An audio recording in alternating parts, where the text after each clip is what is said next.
नमस्कार। तो शुरू करें आज का chapter. Hello and welcome everyone to the channel. मेरा नाम बिमल खन्ना है और आज का हमारा चैप्टर होने वाला है फ्लेमिंगो चैप्टर 5 इंडिगो। पूरी के राइटर हैं लुईस फिशर और लुईस फिशर ने एक बुक लिखी थी the life of Mahatma Gandhi ji. कहा जाता है बहुत ही बढ़िया बुक है और सबसे बेस्ट बुक लिखी गई है अब तक की गांधी जी पे। बस इसी का एक छोटा सा एक्सर्प्ट मतलब हिस्सा लिया गया है ये चैप्टर इंडिगो। तो स्टोरी की शुरुआत होती है लुईस के आश्रम पहुंचने से। 1942 में लुईस आश्रम पहुंचते हैं महात्मा गांधी जी के। यह आश्रम कहाँ पे है? सेवाग्राम, सेंट्रल इंडिया, याद रखना, ठीक है। I will tell you how it happened that I decided to urge the departure of the British. It was in 1917. I had gone to the December 1916 annual convention of the Indian National Congress Party in Lucknow. There were 2,301 delegates and many visitors. वहाँ पे गांधी जी एक person से मिलते हैं जो annual convention में अपनी problem solve करने आया था। हमारा नाम राजकुमार शुक्ला है। हम चंपारण से आया हूँ। हम चाहते हैं कि आप हमारे साथ हमारे ज़िले में चलें। देखो, मैं पढ़ा लिखा तो नहीं हूँ, पर बिहार में हो रहे जमींदारी के नाम पे जो अत्याचार हम पे हो रहा है, मैं उसकी शिकायत करने यहाँ पे आया था। किसी ने मुझसे कहा कि गांधी से बात करो। दरअसल शुक्ला, मुझे काम से अभी कानपुर निकलना है और उसके बाद भारत के कुछ और हिस्सों में भी जाना है। हम हर जगह आपके साथ चलने को तैयार हैं। फिर शुक्ला गांधी जी को हर जगह फॉलो करता है और लास्ट में थक के बोलता है, कृपया कर एक तारीख पक्की कर दीजिए। शुक्ला के हार्डवर्क और परसिस्टेंस से खुश होकर गांधी जी कहते हैं, ठीक है, मुझे इस तारीख पे कलकत्ता मिलना और वहां से मुझे लेना। कई महीने बीत जाने के बाद जब गांधी जी वापस आते हैं तो शुक्ला को उसी जगह पे पाते हैं जहां उसे मिलने बुलाया था, कलकत्ता में। शुक्ला ने पूरे टाइम उनका इंतज़ार किया। फिर वो दोनों पटना के लिए ट्रेन पकड़ लेते हैं क्योंकि चंपारण के लिए डायरेक्ट ट्रेन नहीं थी। शुक्ला वहाँ सीधा राजेंद्र प्रसाद के घर ले जाता है। राजेंद्र प्रसाद कौन थे? वो एक लॉयर थे जो कि बाद में आज़ाद इंडिया के फर्स्ट प्रेसिडेंट भी बने थे। यहाँ एक वकील रहता है राजेंद्र प्रसाद नाम का, वो हमारी मदद कर सकते हैं। क्या वकील साहब घर पे हैं? तुम शुक्ला हो ना? देखो, गुरुजी तो अभी घर पर नहीं हैं, पर तुम अपने साथी के साथ यहीं जमीन पर बैठ के उनका इंतजार कर सकते हो। इसके बाद गांधी जी को प्यास लगती है तो वो कुएं से पानी निकालने लगते हैं, पर जो सर्वेंट था वो उन्हें रोकता है और उन्हें दूर से पानी देता है। उसे पता नहीं था कि गांधी जी अनटचेबल हैं कि नहीं। इसके बाद गांधी जी मुजफ्फरपुर के लिए निकल गए थे और इन्फॉर्मेशन कलेक्ट करने के लिए इस केस से जुड़ी। वहाँ पे अपने दोस्त प्रोफेसर जे.बी. कृपलानी, जी हाँ उनके दोस्त थे वो, उनको वार कर देते हैं, मतलब उनको इन्फॉर्म कर देते हैं उनके पुराने टेक्नोलॉजी तरीके से। उस वक्त मोबाइल फ़ोन तो होते नहीं थे। जे.बी. कृपलानी और उनके स्टूडेंट्स वहाँ पे सारे इकट्ठे हो जाते हैं। कहाँ पे? ट्रेन स्टेशन पे उनको रिसीव करने के लिए। बहुत बड़ी गैदरिंग वहाँ पे बच्चों की इकट्ठी हो जाती है। तो उस वक्त गांधी जी एक government school teacher professor Malkani के घर रुके थे। ये उन्होंने बताया कि वो 2 दिन के लिए रुके थे और ये बहुत ही एक्स्ट्रा ऑर्डिनरी चीज़ थी उस वक्त के लिए, क्योंकि वहाँ पे क्या था कि अगर जो भी बंदा ब्रिटिशर्स के ख़िलाफ़ खड़ा होता है और तुम उसको जगह देते हो तो तुम भी सेम चीज़ क्राइम कर रहे हो। तो उन दिनों के लिए ये बहुत ही ज़्यादा एक्स्ट्रा ऑर्डिनरी चीज़ थी, किसी ऐसे बंदे को रुकाना जो कि वो ब्रिटिशर्स के ख़िलाफ़ खड़ा हो रहा था। गांधी जी के वहाँ पे होने की खबर पूरे मुजफ्फरपुर में फैल गई थी। सबको ये पता लग गया था कि हाँ भाई, कोई महात्मा नाम का बंदा है जो हमारे लिए खड़ा हो रहा है। तो बहुत सारे बंदे उन्हें देखने और मिलने वहाँ पहुँचे थे। इसी बीच वहाँ के लॉयर्स जो थे उन्होंने उन्हें बुलाया कि भाई जो भी सिनेरियो है वो उन्हें ब्रीफ करने के लिए। तो चलो मैं थोड़ा तुम्हें बता देता हूँ कि यहाँ पे आखिर चल क्या रहा है। अब वहाँ पे कहानी क्या चल रही थी कि बड़ी बड़ी जो ज़मीनें थी वो सारी की सारी अंग्रेज़ों ने अपने कब्ज़े में कर रखी थी, और वहाँ पे इंडियन फार्मर्स को एज अ टेनेंट, एक किराएदार की तरह वहाँ पे काम करना पड़ता था। वहाँ पे अंग्रेज़ उनसे 15% लैंड में इंडिगो उगवाते थे। फार्मर्स उस इंडिगो से बहुत ज़्यादा परेशान थे, उसकी हार्वेस्टिंग से, और इंग्लिश मैन उस इंडिगो को, उस 15% लैंड को एज अ रेंट चार्ज करते थे कि भाई तुम ये 15% इंडिगो उगा के हमें दे दो, और यहाँ पे बाकी की रेस्ट ज़मीन पे तुम अपना काम कर सकते हो। अब क्या था, ये सब चल ही रहा था कि इतने में न्यूज़ आती है कि जर्मनी ने एक सिंथेटिक इंडिगो निकाल दिया है। उसके अंदर अब इंडिगो उगाने की ज़रूरत नहीं थी। यहाँ पे देखना, लैंडलॉर्ड्स ने अपना तेज़ दिमाग लगाया और उन्होंने कहा कि कंपनसेशन दो, कुछ पैसा दो, और इस 15% अरेंजमेंट से मुक्त हो जाओ, ख़त्म, bye bye, tata, good bye, गया। इसके चलता कुछ पीजेंट्स ने बड़ी खुशी खुशी साइन कर दिया, कुछ के पास गुंडे भेज दिए, ये भाई साइन करवा के आ, ठीक है, और कुछ ने लॉयर्स ले लिए, भाई हमें नहीं कराना, किसी भी कीमत पे हम नहीं करने वाले। थोड़े ही टाइम में सिंथेटिक इंडिगो की खबर सभी फार्मर्स को पहुंच गई, सभी पीजेंट्स को पहुंच गई, और उन्होंने अपना पैसा वापस मांगा। इसी के साथ साथ हम कुछ लोगों को कोर्ट ले जाते रहते हैं उनके तरह तरह के केसेस के लिए। ये है उनके केसेस की लिस्ट और हमारा फीस स्ट्रक्चर।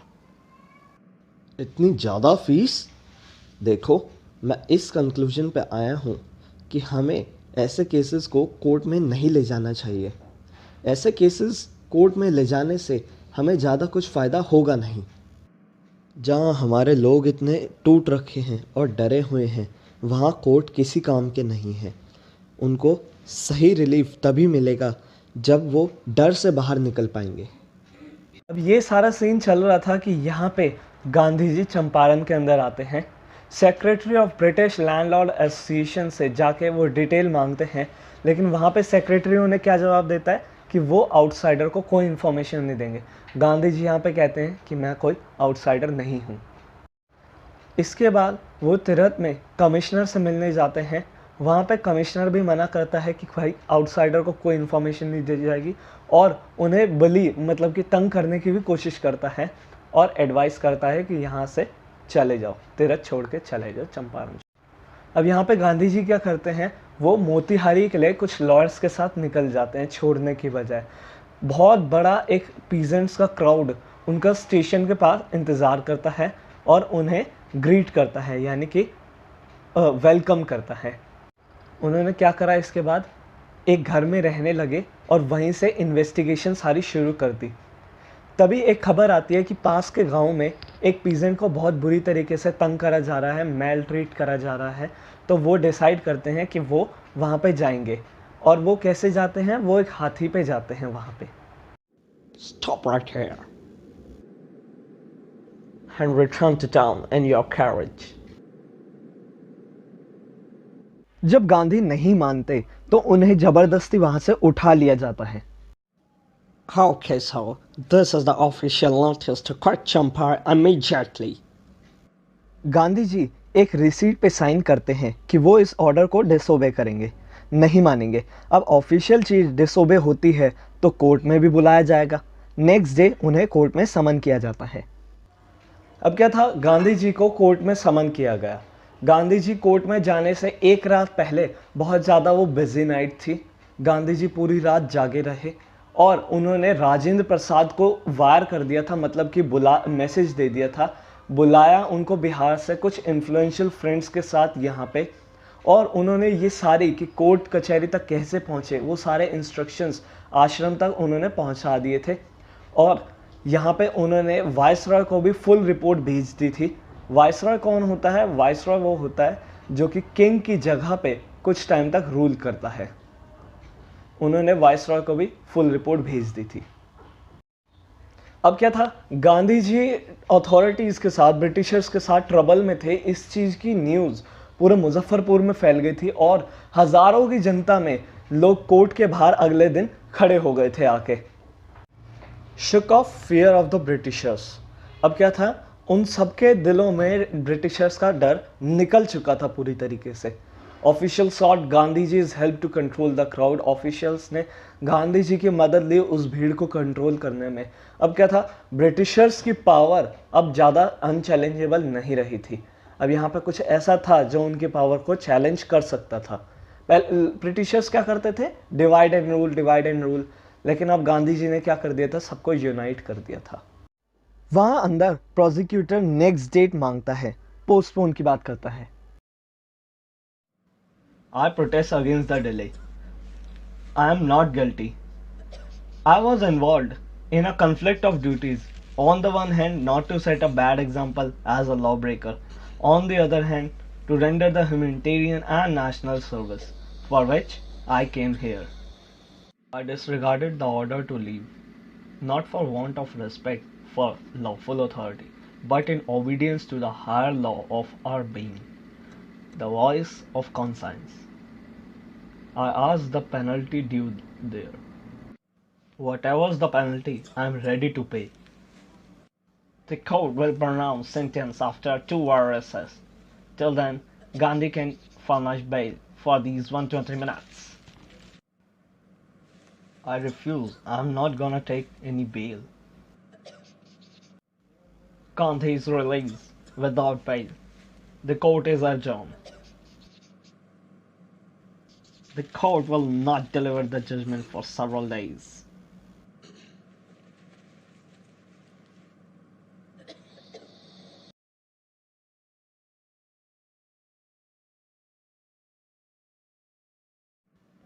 तुम सब लोग आगे क्या करते अगर उस वक्त मैं जेल चला जाता?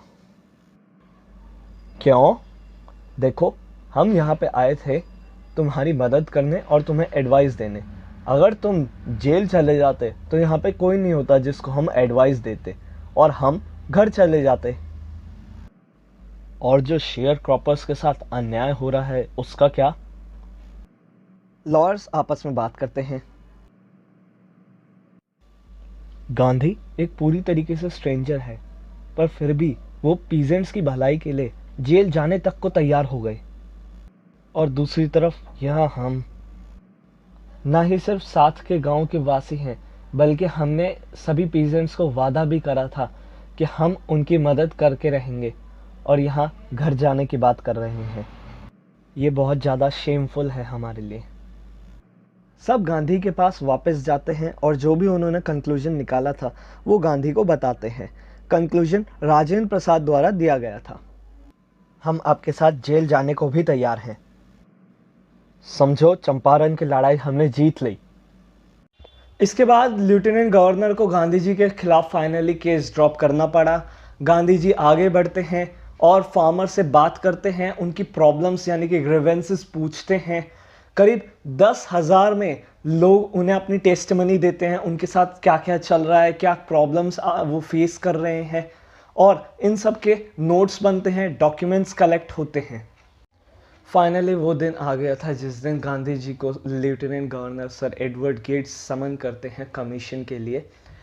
और गांधी जी वहाँ पे जाने से पहले अपने एसोसिएट्स, अपने साथी लॉयर से मिलते हैं और पूरा का पूरा सिविल डिसोबीडियंस प्लान लिख के देते हैं, इन केस अगर वो वहाँ पे अरेस्ट हो जाते या फिर नहीं आ पाते हैं। लेफ्टिनेंट गवर्नर के साथ गांधी जी की करीब 4 इंटरव्यूज़ हुए थे, 4 मीटिंग्स हुए थे। ये केस दरअसल बहुत ज़्यादा डीप डाउन हो रखा है, बहुत ज़्यादा डीपर केस था ये। तो आप हिस्ट्री, पॉलिटिकल में पढ़ोगे अगर आपको ज़्यादा इसके बारे में जानना है तो। यहाँ इंग्लिश के अंदर काफ़ी सारे डिटेल कट आउट कर रखी हैं। तो इंक्वायरी कमीशन के अंदर कौन कौन थे? लैंडलॉर्ड्स थे, गवर्नमेंट ऑफिशियल्स थे और गांधी जी थे। गांधी जी ही क्यों? क्योंकि गांधी जी सभी पीजेंट्स को रिप्रेजेंट कर रहे थे, उनके ग्रीवेंसेस। ऑफिशियल इंक्वायरी बहुत सारे एविडेंसेस सामने रखती है बिग प्लांटर्स के, और ये देखते हुए बिग प्लांटर्स अग्री हो जाते हैं रिफंड के लिए। Okay, we agree, but how much must we pay? I think he will demand full money repay. I only demand for 50%. There he seemed adamant. और ये थे JZ हॉल। इन्होंने Champaran episode को बहुत क्लोजली ऑब्जर्व किया था।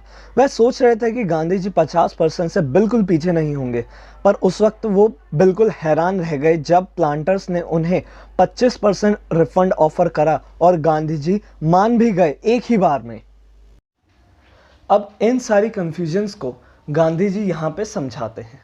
वो कहते हैं कि amount of refund didn't matter, जितना हमें पैसा वापस मिल रहा है, जितना रिफंड आ रहा है, वो मैटर ही नहीं करता। मैटर यहाँ पे ये करता है कि लैंडलॉर्ड्स ने अपनी प्रेस्टीज, अपनी जो स्पेशल राइट्स थे, उन्हें यहाँ पे सरेंडर करने पड़े, छोड़ने पड़े। इन सब से क्या हुआ था, उन सब के दिलों में एक करेज आ गई थी। उन्हें भी लगा था कि हाँ, हम भी जीत सकते हैं। और बाद में गांधी जी सही प्रूफ भी हुए। सभी ब्रिटिश लैंडलॉर्ड्स ने ये जगह छोड़ के चले गए थे और सारी की सारी जगह पीजेंट्स के लिए दे दी थी। पर इन सब के बावजूद गांधी जी चंपारण की हालत देख के खुश नहीं थे। अब उन्होंने फिर से चंपारण को देखना शुरू करा। इस बार कल्चरली और सोशली वो इसको इम्प्रूव करना चाहते थे। कुछ वॉलंटियर्स को ढूंढ के लाए यहाँ पे पढ़ाने के लिए। देवदास उनके सबसे यंगेस्ट सन, सबसे छोटे बेटे, और गांधी जी उनकी खुद की वाइफ, ठीक है, इन्होंने वॉलंटियर करा। वहाँ पे प्राइमरी स्कूल्स खोले 6 विलेजेस में, और कस्तूरबाई वहाँ पे आश्रम के रूल्स और हाइजीन सिखा रही थी, कैसे साफ सफाई रखनी है और यहाँ के रूल्स क्या होते हैं। और एजुकेशन लाइन के बाद उनको हेल्थ सर्विसेज में भी ध्यान देना था। वहाँ पे हेल्थ की कंडीशन बहुत ही ज़्यादा बुरी थी, बहुत ज़्यादा बुरी। वहाँ पे वॉलंटियर करा एक बंदे ने और सारी पब्लिक हेल्थ वही संभाल रहा था। कैस्टर ऑयल, क्विनीन और सल्फर ऑइंटमेंट दिया जाता था सभी तरह की बीमारी के लिए। इन सब को आपस में मिक्स मैच करके दिया जाता था अलग अलग प्रॉब्लम्स के लिए। अब बेशक गांधी जी यहाँ चंपारण में बैठे हुए थे, लेकिन फिर भी वो यहाँ से बैठे बैठे अपने आश्रम का ध्यान रख रहे थे। वहाँ पे कुछ रेगुलर मेल्स भेजते थे। मेल यहाँ पे ईमेल की बात नहीं हो रही है, वो आज के टाइम की है।